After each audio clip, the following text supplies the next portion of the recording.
দুর্দান্ত অলরাউন্ড পারফরম্যান্সে স্বপ্নের ফাইনালে ফরচুন বরিশাল।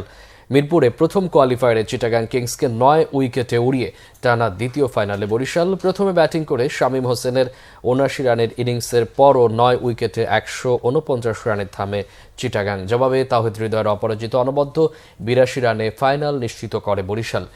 জিতলেই ফাইনাল এমন ম্যাচে টসে জিতে ফিল্ডিং নিয়ে চিটাগাং কিংসকে চেপে ধরে বরিশাল।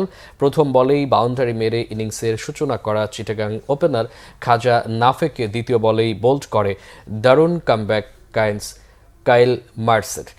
নিজের দ্বিতীয় ওভারেই গ্রাহাম ক্লার্কের উইকেটও তুলে নেন মার্স। অন্য প্রান্তে বল হাতে তোপ দাগান মোহাম্মদ আলী এবং এবাদত হোসেন। তাতে ৩৪ রানে চতুর্থ উইকেট হারিয়ে কঠিন চাপে চিটাগাং। অধিনায়ক মোহাম্মদ মিথুন ১ এবং হায়দার আলী ৭ করে আউট হন। পঞ্চম উইকেটে হাল ধরে বিপর্যয় কাটিয়ে ওঠার চেষ্টা করেন ওপেনার পারভেজ হোসেন ইমন এবং শামীম হোসেন পাটোয়ারি। শামীম প্রথম থেকেই আক্রমণাত্মক ব্যাটিং করে রানের চাকা সচল রাখেন। তাকে গুরুত্বপূর্ণ সাপোর্ট দেন পারভেজ ইমন। তবে রিশাদকে বিগ শট নিতে গিয়ে পারভেজ ৩৬ রানে ক্যাচ দিলে ভাঙে ৭৭ রানের জুটি। অন্য প্রান্তে ২৯ বলে হাফ সেঞ্চুরি করে শামীম আউট হয়েছেন ৪৭ বলে ৭৯ করে।